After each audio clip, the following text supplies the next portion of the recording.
जटिल समस्या हो या भाग्य बाधा, हो व्यापार, नौकरी, शादी की समस्या, करियर की चिंता हो या वैवाहिक जीवन में हो सुख का अभाव, पाइए अपनी समस्त ज्योतिषीय तथा वास्तु समस्याओं का सरल, चमत्कारी, प्रभावशाली समाधान। एक जाना माना और विश्वसनीय नाम, आचार्य पंडित श्री वैभवनाथ शर्मा जी, काशी के 400 वर्ष पुराने प्रतिष्ठित और अंतरराष्ट्रीय ख्याति प्राप्त राज ज्योतिषी परिवार की 8वीं पीढ़ी के ज्योतिषी और वास्तु शास्त्री आचार्य पंडित श्री वैभवनाथ शर्मा जी के द्वारा व्यक्तिगत या फिर फोन पर अपॉइंटमेंट लेने के लिए कॉल करें 9818-300-146, 9990-724-131 या फिर ईमेल करें sharma.vaibhav@gmail.com पर। फिलहाल यहाँ वक्त एक छोटे से ब्रेक का हो गया है। ब्रेक के बाद जानेंगे आज का महाउपाय, तो बने रहिए हमारे साथ।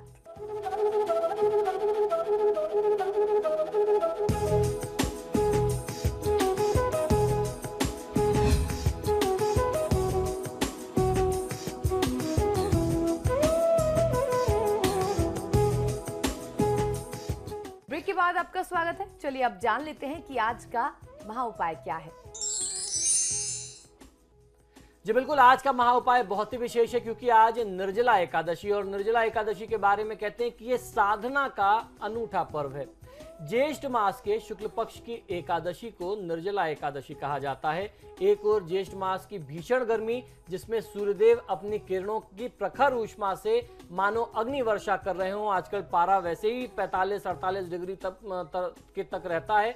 दूसरी ओर श्रद्धालु धर्म प्राण जनता जो है हमारे देश की, उनके द्वारा दिन भर निराहार के साथ साथ निर्जल उपवास रखना बहुत ही कठोर स्थिति हो जाती है। इसीलिए इसे कठोर व्रत कहा जाता है, बहुत ही कठोर तपस्या कही जाती है।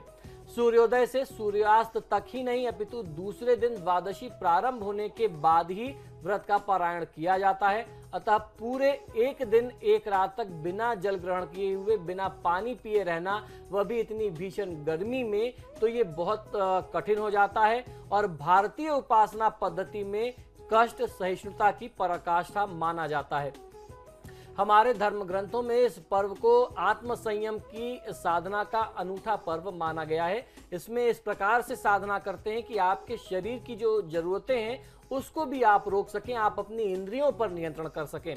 इस उपासना का सीधा संबंध एक और जहां पानी न पीने के व्रत की कठिन तपस्या साधना है, वहीं आम जनता को पानी पिला करके परोपकार की प्राचीन भारतीय परंपरा भी है।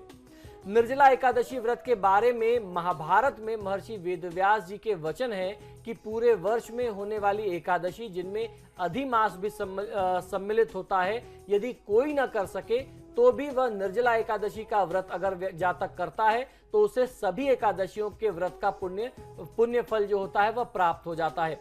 इसीलिए व्यास जी ने भी भीमसेन को निर्जला एकादशी का व्रत करने की प्रेरणा दी, क्योंकि जठराग्नि तीव्र होने के कारण भीमसेन बिना खाए रह ही नहीं सकते थे। अतः भीमसेन ने वेद व्यास जी की प्रेरणा से इस व्रत को किया और अपनी जठराग्नि को, यानी अपने शरीर की डिमांड को, आवश्यकताओं को नियंत्रित करके, अपने शरीर की इंद्रियों को नियंत्रित करके उस पर विजय प्राप्त की। निर्जला एकादशी की तिथि में इस दिन भगवान विष्णु की पूजा आराधना की जाती है। भगवान विष्णु की पूजा आराधना पूरे विधि विधान से आप करें तो लाभ मिलता है। लोग ग्रीष्म ऋतु में पैदा होने वाले फल, सब्जियां, पानी की सुराही, हाथ का पंखा आदि दान भी करते हैं। इस उपासना में कौटिल्य अर्थशास्त्र के वास्तु विनिमय के भी दर्शन होते हैं, क्योंकि धन की अपेक्षा साधन या वस्तुओं को उपलब्ध करा करके समाज तुरंत लाभान्वित हो सकता है। तो आवश्यकतामंद व्यक्ति को, जिसके पास पीने के पानी की सुराही तक की व्यवस्था नहीं है, जो व्यक्ति शीतल जल को प्राप्त कर सकता हो, जिसके पास इस गर्मी से बचने के लिए हाथ का पंखा भी ना हो, ऐसी चीजों को जरूरतमंद को दान करना बहुत बड़े परोपकार और पुण्य का काम होता है। इसीलिए इस व्रत के दिन प्राकृतिक वस्तुओं का दान करना सबसे बड़ा महात्म माना जाता है। आर्थिक रूप से सामर्थ्यवान लोग प्राकृतिक वस्तुओं के साथ धन, द्रव्य आदि का भी दान करके समाज को आत्मबल प्रदान करते हैं। निर्जला एकादशी का व्रत का विधान क्या करना चाहिए, आइए आपको ये भी बता देता हूँ। निर्जला एकादशी के व्रत का विधान क्या होना चाहिए, आइए आपको बताता हूँ। इस स्थिति में आपको प्रातःकाल जल्दी उठ जाना है और नित्य कर्मों से निर्वृत्त होकर के सर्वप्रथम शेषशाही भगवान विष्णु की पंचोपचार से आप पूजा करें। इसके पश्चात मन को शांत रखते हुए ओम नमो भगवते वासुदेवाय मंत्र का आप जाप करें। शाम को संध्या काल में पुनः भगवान की पूजा करें और रात में भजन कीर्तन करते हुए भगवान के समक्ष ही धरती पर आपको भूमि पर शयन करना चाहिए। दूसरे दिन किसी योग्य ब्राह्मण को आप अपने घर पर आमंत्रित करें, उसे भोजन कराएं तथा जल से भरे हुए पात्र यानी कलश के ऊपर सफेद वस्त्र से उसको ढक करके उस पर शर्करा यानी शक्कर, चीनी तथा कुछ दक्षिणा रख करके ब्राह्मण को दान करना चाहिए। चीनी के स्थान पर आप कुछ मिष्ठान यानी मिठाइयों का भी दान कर सकते हैं। ब्राह्मण को एकादशी में मिठाई यानी कुछ मीठा भोजन मिष्ठान ग्रहण कराना या दान करना उसका भी महात्म होता है, तो इसलिए अगर आप मिठाई दान करते हैं तो फायदा मिलता है। इसके अलावा अपनी शक्ति के अनुसार यथाशक्ति अन्न, वस्त्र, आसन, जूता, छतरी, पंखा तथा फल, छाता इत्यादि का दान करना चाहिए। इसके बाद स्वयं आप जब उनको विदा कर लें तब आप स्वयं भोजन करें। धर्म ग्रंथों के अनुसार इस दिन विधि पूर्वक जल कलश का दान करने वालों को वर्ष भर की एकादशियों का फल प्राप्त होता है। इस एकादशी का व्रत करने से अन्य 23 एकादशियों पर अन्न खाने का दोष जो है वह दूर हो जाता है। इस संपूर्ण एकादशियों के पुण्य का लाभ भी मिलता है, तो इस कारण से इस एकादशी में आपको व्रत करना चाहिए। एवं यह कुरुते पूर्णा द्वादशी पाप नाशिनीम सर्व पाप विनिर्मुक्त पदम गच्छन नामयाम, ये इस व्रत के बारे में कहा गया। इस प्रकार जो इस पवित्र एकादशी का व्रत करता है वह समस्त पापों से मुक्त होकर के मोक्ष को प्राप्त करता है।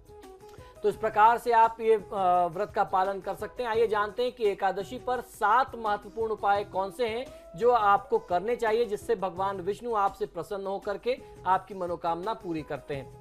पहला उपाय है कि धन की कामना रखने वाले साधक को एकादशी के दिन जो मंत्र मैं बताऊं उस मंत्र का 5 माला जाप अवश्य करना चाहिए। यह मंत्र है ओम ह्रीं ऐं क्लीं श्री। मंत्र पुनः सुन लीजिए, ओम ह्रीं ऐं क्लीं श्री। इस मंत्र का कम से कम 5 माला आपको जाप एकादशी में अवश्य करना है।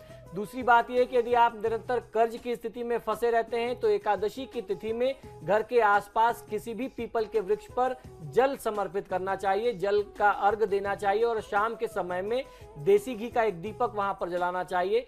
पीपल में भी भगवान विष्णु का ही वास माना गया है। इस उपाय से जल्दी ही आप कर्ज मुक्त हो जाएंगे। तीसरी बात यह है कि काफी कोशिशों के बाद भी यदि आपकी आमदनी नहीं बढ़ पा रही हो या नौकरी में प्रमोशन ना हो रहा हो तो एकादशी के दिन 7 कन्याओं को अपने घर पर बुला करके आप भोजन कराएं। भोजन में कुछ मीठा, खासतौर पर खीर अवश्य होना चाहिए। कुछ ही दिनों में आपकी कामनाएं पूरी हो जाएंगी। चौथा उपाय है कि एकादशी के दिन एक नारियल और थोड़े से बादाम, मेवे वाले बादाम भगवान विष्णु के मंदिर में आप चढ़ा करके आएं। इस उपाय को करने से आपके जीवन में सभी प्रकार के सुख आपको प्राप्त होंगे और आपके जो कार्य बार बार बाधित हो जाते हैं, अटकते हैं, वह काम निर्बाध रूप से पूरे होंगे। पांचवा उपाय है कि एकादशी के दिन भगवान विष्णु की पूजा अवश्य करें और पूजा करते समय भगवान विष्णु को कुछ दक्षिणा आपको जरूर अर्पित करनी चाहिए। कुछ पैसे निकाल करके भगवान विष्णु की फोटो या प्रतिमा जो भी आपके पास है उसके पास रख दें। पूजा कर लेने के बाद ये पैसे आप अपने पर्स में रखें, इसको अलग से रखिए। इस उपाय को करने से आपका पर्स जो है वह धन से कभी खाली नहीं होगा। छठा उपाय है कि एकादशी के दिन संध्या काल के समय में, शाम के समय में तुलसी के पौधे के सामने गाय के घी का, देसी घी का दीपक जलाएं और ओम वासुदेवाय नमः मंत्र का जाप करते हुए तुलसी देवी की 11 परिक्रमा करें। इस उपाय को करने से घर में सुख शांति बनी रहती है और किसी भी प्रकार का कोई बड़ा संकट, अचानक से आने वाला संकट नहीं आता।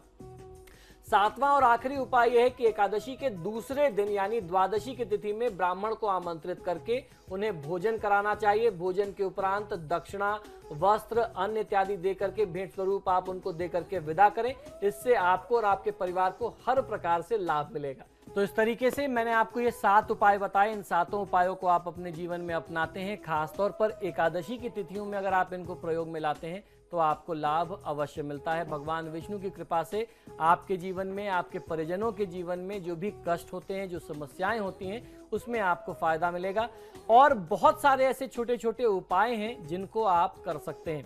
एकादशी की तिथि में यदि आप किसी बटुक को यानी किसी 9 वर्ष की अवस्था से कम बालक को या विद्यार्थियों को अगर आप स्टेशनरीज देते हैं, उनको भेंट करते हैं, पढ़ाई लिखाई की चीजें, कॉपी पेंसिल बुक्स अगर आप उनको डिस्ट्रीब्यूट करते हैं, और खासतौर पर ऐसे बच्चे हों जिनके अभिभावक ना हो, जिनके माता पिता ना हो, उनके बीच में स्नेह वितरण करना, उनसे स्नेह प्रदर्शित करना, प्यार करना, उनको चीजें दे करके प्रसन्न करना जो उनकी जरूरत की चीजें हैं, इससे आपको देवी देवताओं की कृपा मिलती है, भगवान विष्णु की कृपा मिलती है। तो ईश्वर आपको सामर्थ्यवान बनाए रखे, जीवन में कभी किसी भी चीज की कमी आपके परिवार में ना हो, आपको लाभ निरंतर मिलता रहे, इसी शुभकामना के साथ धन्यवाद। तो आज के महाउपाय में हमने जाना कि कैसे निर्जला एकादशी पर भगवान को प्रसन्न किया जा सकता है। बहुत बहुत शुक्रिया आचार्य जी। जी धन्यवाद। फिलहाल आपके सितारे में इतना ही। देखते रहिए समाचार प्लस।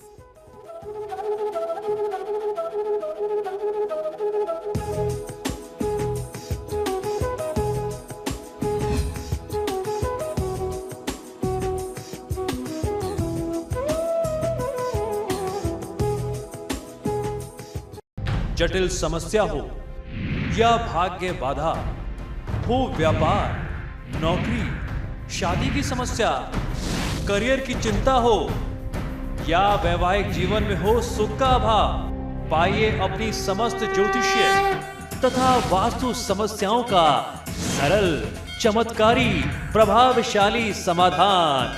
एक जाना माना और विश्वसनीय नाम आचार्य पंडित श्री वैभवनाथ शर्मा जी, काशी के 400 वर्ष पुराने प्रतिष्ठित और अंतरराष्ट्रीय ख्याति प्राप्त राज ज्योतिषी परिवार की 8वीं पीढ़ी के ज्योतिषी और वास्तु शास्त्री आचार्य पंडित श्री वैभवनाथ शर्मा जी के द्वारा व्यक्तिगत या फिर फोन पर अपॉइंटमेंट लेने के लिए कॉल करें 9818 300 146 9990 724 131 या फिर ईमेल करें sharma.vaibhav@gmail.com पर।